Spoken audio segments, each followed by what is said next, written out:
오늘은 26번째 성경에 나오는 주님과 동행한 인물을 통해서 도전이 되는 시간을 받기를 바랍니다. 사무엘은 구약시대 때 이스라엘의 사사시대와 왕정시대에 교량 역할을 했던 귀하게 하나님께 쓰임받은 인물입니다.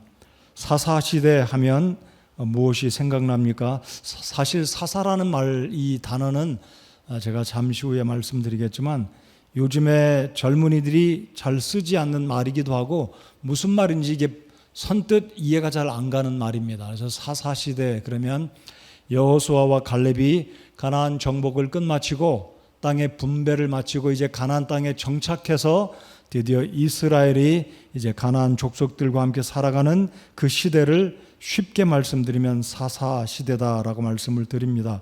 그래서 사사시대는 여전히 하나님이 직접 다스리는 시대가 되었었는데 이제 가나안 땅에 살면서 이들이 가나안 부족들의 모습을 보고 우리에게도 사람 왕을 주십시오 해서 하나님이 다스렸던 신정시대에서 왕정시대로 바뀌어가는 그 시대입니다. 그래서 사사시대는 룻기 마지막 장과 사사기 1장 여호수아 그 죽음 이후에 이스라엘 백성들의 영적인 기상도라고 할까요? 영적인 분위기를 보면 타락하고 하나님의 말씀에 불순종하고 가나안 족속들을 본받아서 우상을 섬기는 영적으로 어둠의 시대가 시작되었던 사사시대입니다. 이 시대 때 하나님께서 한나를 통해서 귀한 인물을 태어나게 하셨는데 그 사람이 바로 사무엘이라는 사람입니다. 사무엘은 여러분이 알고 계시듯이 그의 어머니 한나가 결혼해서 자식이 없었을 때 간절히 하나님께 기도했을 때 한나의 서원 기도를 들으시고 하나님께서 한나에게 사무엘을 주셨습니다. 사무엘이란 뜻은 여러분 엘이 들어가면 하나님의 이름이잖아요. 그래서 사무엘 그러면 하나님이 들으셨다. 하나님이 한나의 기도를 들으시고 사무엘을 주셨다라는 의미에서 사무엘 하나님이 들으셨다라는 뜻이 되겠습니다. 또는 또 다른 이름으로 그 의미를 살펴보면 하나님께 구해서 낳은 아들이다 해서 하나님께 구했다라는 뜻이 사무엘이라는 의미로 이해를 합니다. 자, 방금 말씀드렸듯이 여호수아와 갈렙이 가나안 정복을 마치고 이제 드디어 여호수아와 갈렙이 나이가 들어서 죽어갑니다. 죽었고 사사시대가 이제 시작이 되는데 이 여호수아가 죽기 전에 백성들에게 언약을 하잖아요. 나는 하나님이 부르셔서 조상들이 가는 곳으로 가지만 너희들은 가나안 땅에 들어가서 우상을 섬기지 말고 가나안 족속들을 쫓아서 그들과 함께 믿음의 어떤 정체성을 저버리지 말고 하나님의 규례, 모세 오경에 주님께서 주셨던 명령과 규례를 따라 살아가면 하나님께서 너희들을 축복하실 것이다. 그래서 한 사람이 열을 이길 것이다. 이런 축복의 약속을 해주고 당부를 했지만 결국은 이스라엘 백성들은 결국은 타락의 길에 들어가게 됩니다. 그래서 사사라는 말은 선비사자와 스승사자를 써서 요즘에 청년들은 그냥 성경을 읽을 때 사사 그러면 어떤 뜻인지는 알지만 사사라는 두 글자의 진정한 의미가 무엇인지 잘 알지는 못할 것 같아요. 근데 영어로 보면 영어를 좀 잘 아는 학생들은 쉽게 사사의 의미가 무엇인지 알 것입니다. 이 영어는 referee라는 말과 같은 심판이다. 그래서 judge, 그래서 심판한다라는 의미의 재판관이다 또는 판사다라는 뜻입니다. 그러니까 이 사사기는 영어 성경의 제목을 그대로 따와서 우리말로 재판관기 이렇게 흠정역이나 어떤 한글 킹제임스에 보면 그런 이름으로 책의 이름을 부르는데 흠정역 성경은 재판관이라는 말을 쓰기도 하지만 책의 제목만큼은 갑자기 사사기로 이렇게 익숙하게 알았다가 재판관기 하면 뭔가 어색하기 때문에 여전히 사사기의 이름은 사사로 부르게 되는데 중국어 성경의 제목을 그대로 따왔습니다. 중국어 성경은 영어 성경 저지를 사사기로 옮긴 것을 우리 개역 성경이 중국어 성경의 제목을 그대로 따와서 사사기다라고 부르는데요. 아무튼 사사라는 의미는 시비를 가려주는 잘못한 것과 잘한 것을 가리는 판사 또는 재판관이란 뜻으로 이스라엘 이 여호수아 시대 이후에 가나안 땅에 들어간 이 시대 이 백성들에게 하나님의 말씀으로 시비를 가려주고 잘잘못을 가려주고 하나님의 말씀으로 이들을 가르치고 인도했던 사사들을 가리켜서 재판관이다라는 뜻으로 사사라고 부른 데 연유한다라는 것으로 이해하시면 되겠습니다. 그래서 이 사무엘은 독특한 직분이 있습니다. 사사라는 직분도 있었고요, 제사장의 직분도 있었고요, 대언자의 직분을 가지고 있었습니다. 적어도 몇 개의 직분을 가진 분이라고요? 3개의 직분을 가졌습니다. 제사장으로 이 사무엘은 레위 지파 사람입니다. 그의 부모 아버지가 레위 사람이었고 고핫 자손의 후손이기 때문에 사무엘은 제사장입니다.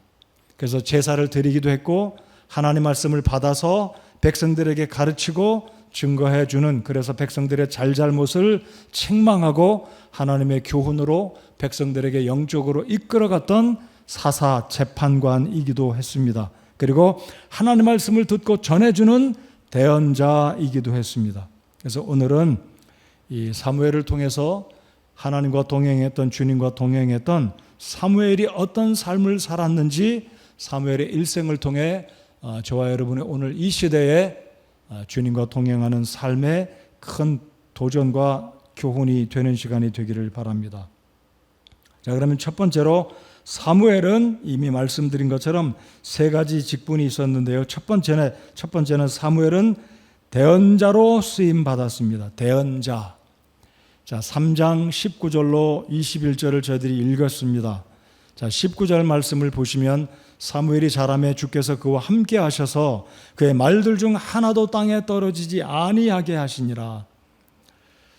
그래서 사무엘이 하나님의 대언자로 주님의 말씀을 그대로 증거하는, 대언하는 사람으로 단에서부터 보엘세바까지, 여러분 20절 보시면 단에서부터 보엘세바에 이르기까지, 여러분 이스라엘은 아직까지 분열 왕국 시대 이전이기 때문에 북쪽의 단에서부터 남쪽의 부엘세바에 이르기까지 온 이스라엘이 사무엘은 주의 대언자로 세워준 줄을 공식적으로 알았다라는 것입니다.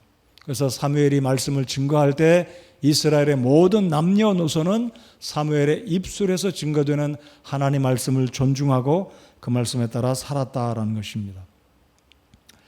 자, 대언자의 이 문자적인 의미는 말 그대로입니다. 대언한다. 하나님의 말씀을 받고 전해주는. 그래서 우리가 예전에 개역 성경을 쓸 때는 선지자 그렇게 들었죠. 선지자.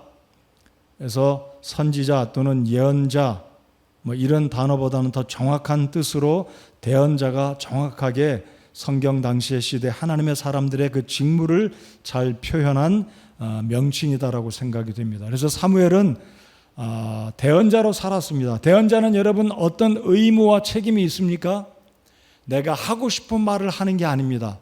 내가 하고 싶지 않은 말을 또 안 하는 것도 아니라 하나님이 주시는 말씀이 무엇이든지 내가 하고 싶다고 해서 하는 것이 아니고 하기 싫다고 해서 하지 않는 게 아니라 하나님이 주시는 말씀은 그대로 내 생각과 감정과 내 뜻과 의지와는 상관없이 주님이 주시는 말씀이면 100% 정확하게 그 말씀을 외쳐야 될 대상자들에게, 그 당시 이스라엘 백성들에게 증언해야 되는 사람이 바로 대언자의 임무와 사명이다라는 겁니다. 그래서 사무엘의 특징 중에 하나는 엘리야와 같이 이 사무엘은 굉장히 강직하고 두려움 없이 하나님의 말씀을 대언하는 하나님의 충성스러운 사람이었습니다. 오늘 이 시대에도 우리 그리스도인들은 대언자는 아니지만, 목사와 선교사와 전도자는 아니지만, 우리가 사람들 앞에 하나님 말씀을 증거하고 예수 그리스도의 죽으심과 부활하심을 증언해야 되는 증인의 위치에 있을 때는 우리 예수 그리스도의 복음을 가감하지 않고 담대하게 정확하게 예수님의 죽으심과 살아나심을 증언하는 예수 그리스도의 복음의 증인들이 다 되어야 할 줄 믿습니다. 여러분 그렇게 믿으십니까? 우리가 그러한 사명과 책임이 우리에게 있다라는 것입니다. 우리 사무엘상 19장 20절을 다시 한번 우리 같이 읽어보시겠습니다. 다 같이 열어서 19장을 열어주시기 바랍니다. 19장을 보면 사무엘이 어떤 일을 하고 있었는지 19장 20절을 통해서 알 수 있습니다.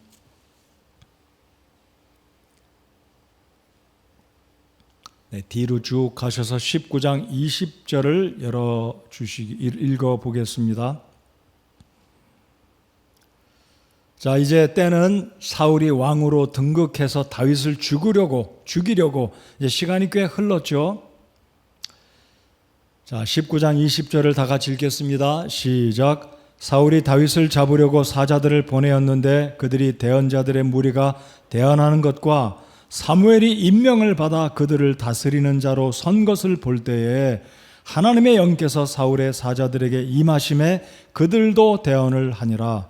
자, 19장 20절을 가만히 관찰해 보면 지금 사무엘이 어떤 일을 하고 있는지 말씀하고 있냐면 사무엘은 선지 학교를 세워서 이 말씀의 후배들, 쉽게 말씀드리면 신학생들을 가르친 일을 하고 있었다라는 것을 19장 20절을 통해 알 수 있습니다. 사무엘이 임명을 받아 그들을 다스리는 자로 선 것을 볼 때 대언자들의 무리가 대언하는 것과, 그러니까 사무엘은 지금 선지학교, 대언자 학교를 세워서 라마에서 하나님 말씀을 가르치는 그 일들을 통해 이스라엘 백성들을 위한 하나님의 사역자들을 양성하고 있었다는 것을 알 수 있습니다. 오늘 이 시대에 한국뿐만 아니라 미국에서 점점점 신학생의 숫자가 급격하게 줄어들고 있습니다. 제가 한 달 전에, 그리고 약 2주 전인가요? 제가 미국에 졸업했던 알링턴 신학대학교에 제가 그 학교를 졸업한 사람이고 우리 학교의 이사장인데, 우리 학교 학생들이 졸업을 하면 여차저차해서 그 학교에 보내기 원하는데 도움을 줄 수 있겠습니까? 학장에게 보냈더니 대답이 없어서 또 보냈더니 학장이 자기 밑에 교목과장에게 또 주소를 알려줘서 교목과장에게 이메일을 보냈더니 이 교목과장도 여전히 소식이 없어요. 제 마음이 좀 불편하더라고요. 안 한다면 안 한다라고 대답을 하면 그만인데 대답을 안 하니까 무시를 받는 것 같기도 하고, 작은 학교라고 이 사람들이 무시하는 건 아니겠지만 여전히 대답이 없어서 마음이 좀 제가 서글픕니다. 그러니까 안타깝고, 우리 학교를 졸업한 학생들이 미국에 가서 공부를 더 할 수 있는 길을 열어주고 싶은데 하나님께서 선한 길로 인도해 주시리라고 믿습니다. 여러분, 우리 학교에 지금 학생들이 줄고 있어요. 입학생들이 올해 1명, 내년에 1명이라고 소식을 들었는데 이래서는 어떻게 되겠습니까? 우리 신학교에 적어도 1년에 5명만 학생들이 모집이 된다 해도 그래도 큰 힘이 될 텐데, 우리 신학생들이 늘어나고 우리 한국의 성서침례교회 신학교의 일꾼들이 예비돼서 앞으로 다음 세대, 우리 1세대 목사님들이 은퇴를 하면 그 사역을 이어받아 우리 신학생들이 사역을 감당할 수 있도록 우리 신학교를 위해서 기도해 주시기 바랍니다. 오늘 제가 이 라마에 있는 사무엘이 학생들을 가르치고 대언자들을 훈련하는 이 모습을 통해서 지나가는 길에 우리 신학교를 위해서, 신학생을 위해서 기도해 달라고 부탁을 드립니다. 우리 성도 여러분들 기도해 주시기 바라고, 또 우리 청년들이 하나님의 부르심이 있다면 머뭇거리지 말고, 먹고 살 거 염려하지 말고 하나님이 책임져 줍니다. 책임져 주시니까 믿고 하나님이 부르시면 우리 주님께 여러분의 삶을 드려서 복음을 위해서 살아가는 참 복 있는 인생, 놀라운 하나님의 영광을 위한 인생을 살아드리는 우리 청년들이 다 되기를 바라요. 우리 초등학생, 중학생, 고등학생 가운데도 하나님께서 나를 부르신다면 목사 선교사를 내주하는 사모로 제 삶을 드리겠습니다 하는 이런 도전들이 지금서부터 여러분 마음속에 일어나기를 바라요. 제가 그래서 의도적으로 계속 이야기하는 거예요. 이런 얘기조차 안 하면 여러분이 꿈을 꿀 수가 없는 겁니다. 비전을 품을 수가 없는 겁니다. 그래서 사무엘은 하나님의 대언자로 부름을 받았을 뿐만 아니라 그 다음 세대의 일꾼들을 키우는 일에 사무엘 선지자가 그렇게 일을 했습니다. 여러분, 사무엘 상하를 읽다 보면 사울이 사무엘의 말을 불순종하고 속을 썩이니까 사무엘이 속이 상해서 고향 라마로 돌아가서 자신의 일생을 이렇게 조용하게 초야에 묻혀서 말씀 사역을 감당하고 주님께 이제 부름을 받고 세상을 떠나는 모습을 보게 되는데, 아무튼 사무엘은 하나님의 대언자로 말씀을 증거하는 일에도 열심히 했을 뿐만 아니라 후배들을 양성하는 그 일에 열심을 다한 하나님의 사람이었다라는 것을 오늘 살펴보면서 우리 교회에 하나님의 부르심에 헌신하는 일꾼들이 계속 나오기를 기대하고 기도해 주시기 바라고, 우리 친교회에 이런 일꾼들이 양성되어지는 신학교가 될 수 있도록 기도해 주시기 바랍니다. 자, 두 번째로 이 사무엘은 제사장으로 쓰임을 받았습니다. 자, 이 제사장의 역할은 우리가 아는 대로 그냥 성전에 가서 송아지를 잡고 양을 잡고 하나님께 번제 제사, 희생 제사를 드리는 사람이죠. 오늘 제가 여러분과 함께 말씀을 통해 살펴보고 도전받기 원하는 것은, 제사장의 역할은 다른 의미로 말씀드리면 백성을 위해 중보하는 사람입니다. 그러니까 백성들이 하나님 앞에 제사를 드릴 수는 없잖아요. 성전에 와서 그들 스스로가 제사를 드릴 수 없기 때문에 제사장이 하는 일들은 백성들을 위해서 하나님께 제사를 드려주는 중보자였습니다. 자, 우리 하나님 말씀을 함께 또다시 읽어보실 텐데요. 12장 23절을 읽어보시겠습니다. 사무엘상 12장 23절을 보시면, 사무엘은 굉장한 중보자로서 기도의 사람이다라는 것을 잘 알 수 있습니다. 이 구절은 유명한 구절이기 때문에 우리 성도 여러분들이 이미 잘 알고 계신 구절입니다. 유명한 사무엘의 말씀이죠. 물론 하나님의 말씀입니다. 다 찾으셨으면 12장 23절 같이 봉독하겠습니다. 시작. 또한 나로 말하건대 너희를 위하여 기도하기를 쉼으로 내가 결단코 주께 죄를 짓지 아니하고 선하고 바른 길을 너희에게 가르칠 터인즉. 이게 무슨 의미입니까? 나로 말하건대 괄호 열고 제사장이 아닙니까? 괄호 닫고. 나로 말하건대 하나님이 세운 제사장이기 때문에 너희를 위하여, 민족을 위해, 이스라엘 백성을 위해, 왕을 위해 기도하기를 쉼으로 내가 결단코 주님께 죄를 짓지 않겠다.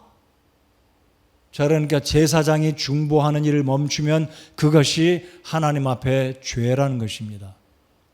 여러분, 베드로전서 2장 9절 말씀을 펴서 읽지는 않겠습니다마는요, 사도 베드로는 구원받은 저와 여러분을 가리켜서 우리는 왕가의 제사장들이요 라고 말합니다. 우리가 제사장이에요. 우리가 제사장이라는 의미는 오늘날 우리가 불신자들을 위해서 제사 드리지는 않습니다. 양을 잡고 송아지를 잡고 문자적인 의미로 제사를 드리지는 않아요. 우리가 제사장이라는 의미는 다른 사람들을 주님 앞에 인도하는 중보자라는 의미, 중보 기도해야 된다는 의미가 우리 모든 그리스도인들에게 오늘 이 시대에 주어졌다라는 겁니다. 우리 이렇게 하나님께 한번 고백해 보겠습니다. 하나님, 제가 제사장입니다. 다 같이 외쳐보겠습니다. 하나님, 제가 제사장입니다. 저는 아버지 학교에 가보지 않았지만 아버지 학교에 가면 그렇게 고백한다고 그러잖아요. 하나님 아버지, 제가 아버지입니다. 여러분, 아버지의 책임이 얼마나 무거워요. 우리 모두는 구원받은 하나님의 백성들은 제사장이심을 믿습니까? 그렇다면 사무엘이 지금 고백했던 것처럼 나로 말하건대 너희를 위하여 기도하기를 쉼으로 내가 결단코 주께 죄를 짓지 아니하고 선하고 바른 길을 너희에게 가르칠 터인즉. 사무엘은 하나님 앞에 대언자로, 그리고 두 번째로 제사장으로 본을 보이는 삶을 살기 원했습니다. 그는 순수하게 솔직하게 그렇게 고백한 것입니다. 내가 백성들을 위해서 중보기도하는 일을 멈춘다면 주님 앞에 그것이 죄다라고 고백한 것입니다. 그래서 성경에 기도의 사람들이 많이 있습니다. 모세, 바울, 다니엘, 굉장한 기도의 사람들이 있지 않습니까? 그 중에 결코 뒤지지 않는 기도의 사람이 바로 사무엘 대언자다라는 사실입니다. 그래서 우리가 우리 교회 33 특별 기도방에 기도 제목이 올라오면 우리 성도님들께 제가 늘 감사드리는데, 기도 제목을 이렇게 올리면 계속해서 줄줄이 쫙 기도하겠습니다라고 계속 댓글을 달아 올라오는 모습을 볼 때 얼마나 감사한지 모르겠습니다. 33 특별방에 소속돼서 기도 제목이 올라올 때마다 기도에 동참하시는 성도 여러분들께 감사를 드립니다. 그래서 이렇게 제가 생각해 보았습니다. 기도는 노동이다라고 생각합니다. 기도는 노동입니다. 여러분, 목회자들이 설교 준비하는 거 쉽지 않은 일입니다. 또한 신방 가서 성도들을 격려해드리고 상담을 통해서 영혼들을 구령하고 성도들의 문제를 상담을 통해 해결해주고 위로해주고 도움을 드리는 것 쉽지 않은 일인데, 그 중에 제일 어려운 것 중에 하나가 기도는 노동이라고 생각되기 때문에 기도가 참 힘든 일이다라고 제가 고백을 합니다. 그래서 기도를 통해서 하나님께서 우리 사역자들, 참 저와 우리 사역자들이 특별히 여러 가지 사역을 감당할 때 열매들이 풍성하기를 바라지만은요, 특별히 기도하는 저와 사역자들이 될 수 있도록 부족한 저를 위해서 기도해 주시면 감사드리겠습니다. 성령의 충만함도 기도해 주셔야 되겠지만 제가 여러분을 위해서 기도하는 사람이 되게 기도해 주시기 바라고, 또 무엇을 기도하든지 그 기도가 응답돼서 하나님의 영광 받으시는, 또 복을 얻는 우리 성도님들과 우리 교회가 될 수 있도록 기도해 주시기 부탁드립니다. 그리고 다시 한번 제가 33 특별 기도방에 우리 성도님들의 기도 제목을 올릴 때 여러분 그 기도 제목을 보시고 같이 마음 모아 중보 기도에 동참해 주시는 우리 성도 여러분들 되어 주시기 바랍니다. 자, 이제 세 번째로 이 사무엘은 어떤 사람으로 쓰임 받았습니까? 사무엘은 사사로, 재판관으로 쓰임을 받았습니다. 자, 재판관이라는 의미는 말씀을 드린 것처럼 판단해서 옳고 그름을 하나님의 말씀의 기준으로 당시대 이스라엘 백성들의 잘잘못을 가려서 영적으로 바로 세워주는 역할을 한 사람이 사사, 재판관이었습니다. 그래서 사사는 바로 이 사무엘은 사울을 책망했고 사울의 잘못을 하나님 앞에 회개를 촉구했고 이스라엘 백성들을 영적으로 이끌어가는 재판관으로 일평생을 살았던 하나님의 인물이었습니다. 오늘 이 시대 한국에도 이 재판관 사사와 같은 이 엘리야와 같고 모세와 같고 사무엘과 같고 다니엘과 같은 귀한 하나님의 사람들이 한국의 귀한 목회자들로 설 수 있도록, 그리고 부족한 저와 우리 사역자들이 성경에 나온 그런 인물처럼 하나님의 말씀을 잘 가르치고 전해서 성도들에게 때로는 찔림을 주고 하나님의 말씀으로 때로는 정말로 혹독하게 하나님 말씀으로 성도들을 교훈하고 책망하고 때로는 하나님의 말씀으로 성도들을 위로하고 사랑으로 격려하는 하나님의 말씀을 잘 전하는 하나님의 종들이 될 수 있도록 기도해 주시기를 이 시간을 빌어서 다시 한번 부탁을 드립니다. 그래서 사무엘은 하나님 앞에 어떤 사람으로 쓰임을 받았습니까? 대언자로, 그리고 제사장으로, 그리고 재판관으로 하나님께 쓰임을 받았습니다. 끝으로 한 가지를 더 살펴보면 사무엘은 일평생을 나실인으로 쓰임 받았습니다. 나실인. 나실인은 어떤 사람인지 아시죠? 성경에 나실인 하면 떠오르는 인물이 누구입니까? 삼손입니다. 긴 머리. 그래서 제가 오늘도 인터넷 들어가서 사진을 찾아봤는데 혹시 모르겠어요. 저와 연배가 비슷한, 나이가 비슷한 분들은 옛날에 학교를 갈 때 버스를 타면 버스 운전수 옆에 조그만 사진 하나 있었는데 하얀 옷을 입은 조그만 아이가 손을 모으고 기도하는데 그 글자가 써 있는데 오늘도 무사히. 이거 보셨어요? 그게 사무엘이랍니다. 근데 그 사진이 너무 사무엘이 애기 사진이라서 사무엘 같은 멋있는 이런 좀 그런 사진이 있을까 찾아봤는데 그런 사진은 없고 화가가 사무엘을 그린 그런 사진은 없더라고요. 그 사진에 나오는 애기가 바로 사무엘입니다. 자, 사무엘은 어떤 사람으로 하나님 앞에 나실인으로 하나님께 쓰임을 받았냐면 우리 민수기를 잠깐 한번 6장을 열어보시겠습니다. 이 나실인에 관한 규례가 이 민수기 6장 1절로 5절까지 보시면 네 가지를 언급하고 있습니다. 민수기 6장을 잠깐 열어보시겠습니다.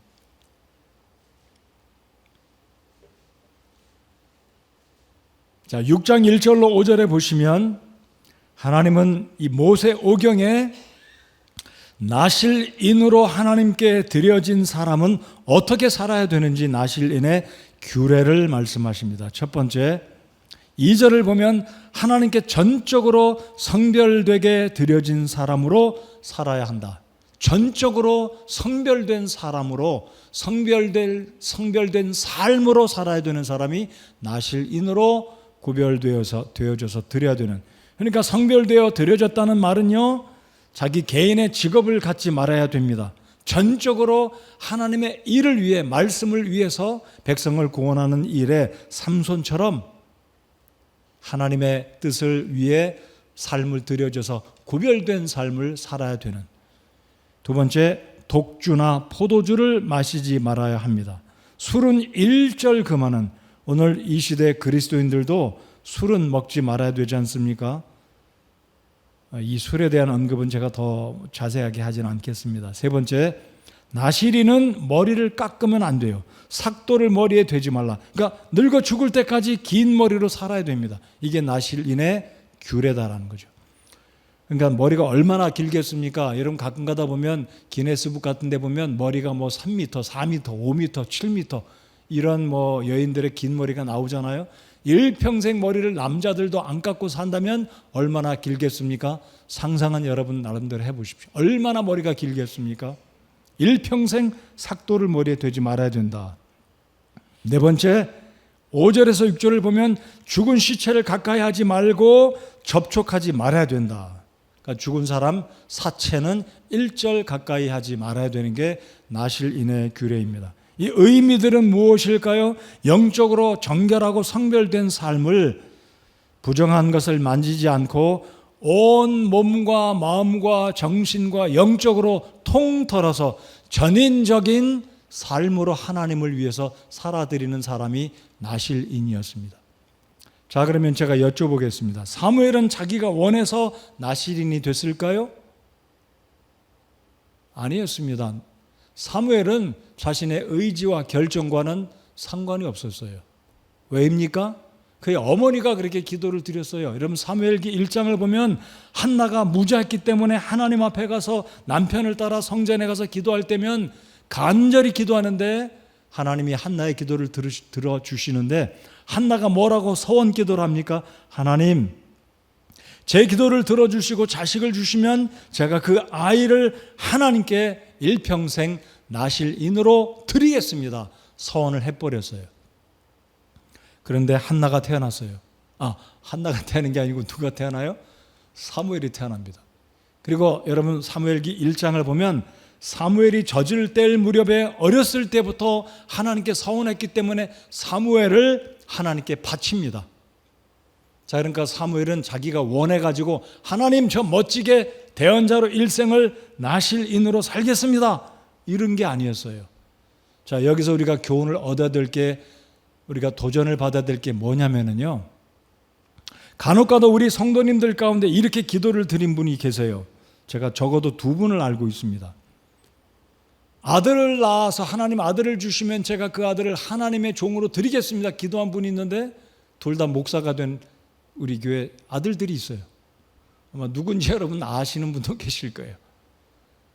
자, 하나님께 그렇게 부모님들이 기도했다면, 서원을 드렸다면 그렇게 하나님께 삶을 드리는 것이 하나님을 기쁘시게 하는 것이라고 믿습니다. 근데 그 아들들이 나는 목사로 삶을 드리기로 하나님께 기도한 적이 없는데요, 이러지 않고 어떻게 가다 보니까 이 아들들도 어머니의 기도를 듣고 인정하고 믿음으로 자신의 삶을 들여 목사가 됐습니다. 오늘 이 시대에 나실인으로 우리가 주님을 섬길 수는 없습니다. 그러나 영적으로 우리가 이렇게 생각해 보고자 합니다.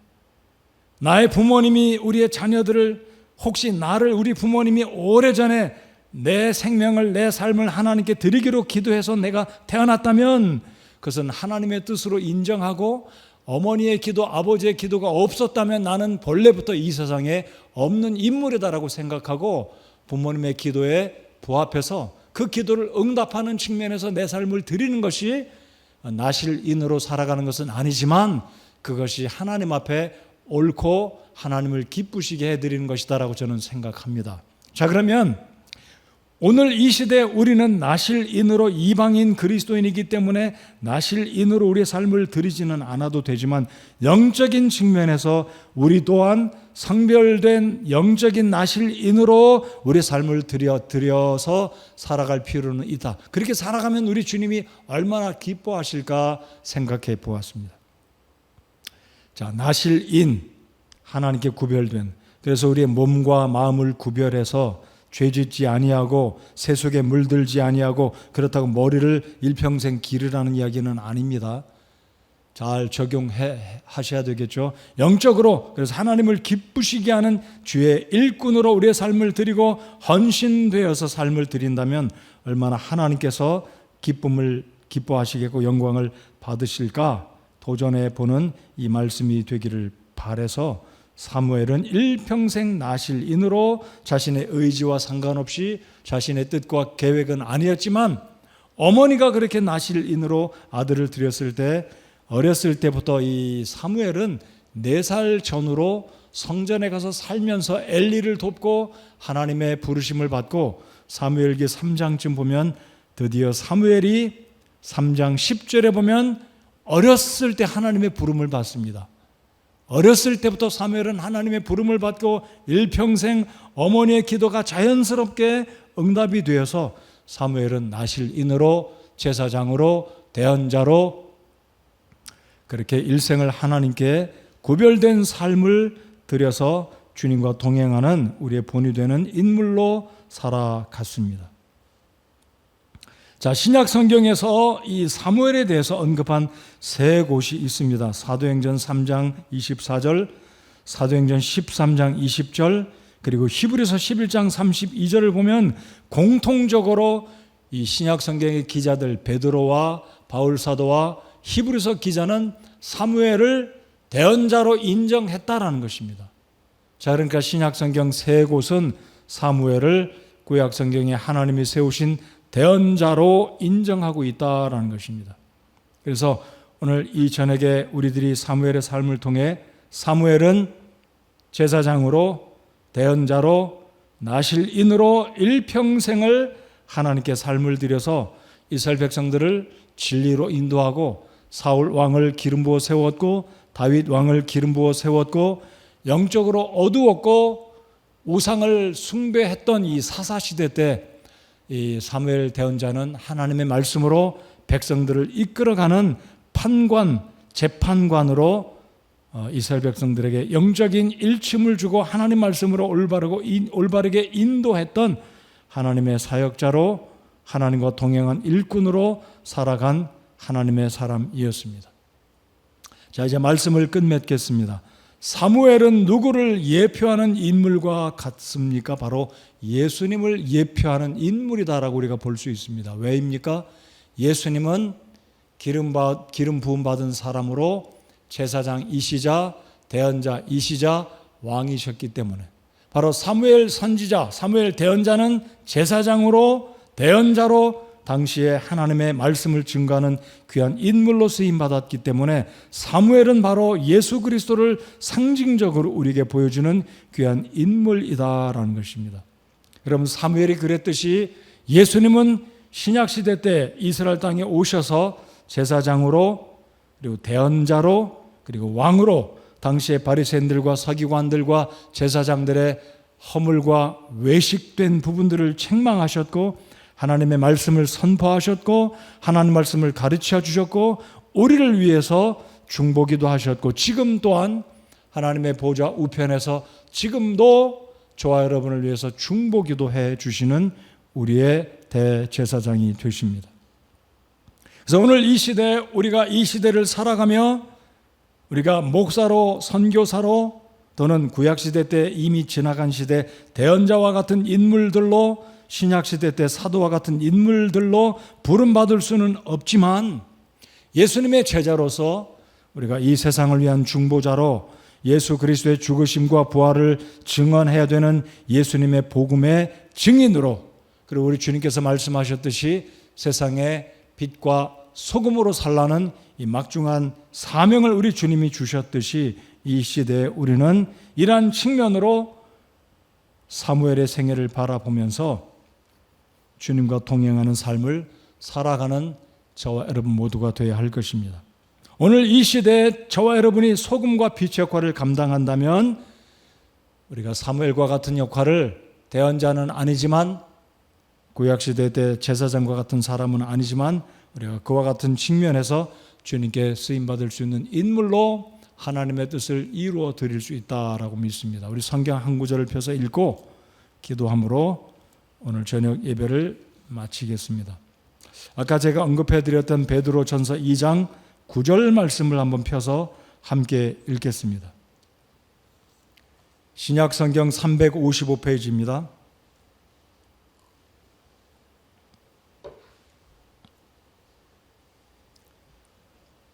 베드로 전서 2장 9절입니다.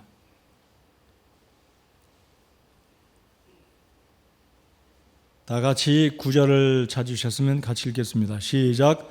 그러나 너희는 선정된 세대요 왕가의 제사장이요 거룩한 민족이요 특별한 백성이니 이것은 너희를 어둠에서 불러내어 자신의 놀라운 빛으로 들어가게 하신 분께 대한 찬양을 너희가 전하게 하려 하심이라. 우리를 구원하신 놀라운 빛으로 들어가게 하신 분께 대한 그분이 누구이십니까? 그분이 바로 우리 하나님 아버지이십니다. 쉽게 말씀드리면 우리를 구원하신 하나님의 자비와 하나님의 은혜와 하나님의 사랑을 이 세상에 증거하라고 우리를 왕가의 제사장으로 거룩한 민족으로 특별한 백성으로 삼아 주셨다라는 겁니다. 자, 여기 있는 9절, 우리가 왕가의 제사장이다라는 겁니다. 바로 오늘 살펴본 사무엘 대언자가 대언자이고 제사장이고 일평생을 나실인으로 주를 위해서 삶을 들여서 일평생을 살았듯이 저와 여러분이 제사장으로 구원받지 아니한 저들을 위해서 중보기도 하고 복음을 증거하는 영적인 나실인으로 구별된 삶을 살 때 오늘 이 시대에 우리는 하나님과 동행하는 삶을 살 수 있다라고 저는 믿고 확신합니다. 오늘 이 시대에 저와 여러분은 주님께서 빛과 소금으로 살라라고 명령하십니다. 그 주님의 명령에 순종하여서 세상에 우리가 있는 곳에서 소금과 빛의 역할을 감당한다면 우리가 사무엘과 같이 주와 동행하는 삶을 살 수 있게 될 것을 믿습니다. 다 같이 자리에서 일어나서 우리 찬송하고 배우기도 드리겠습니다.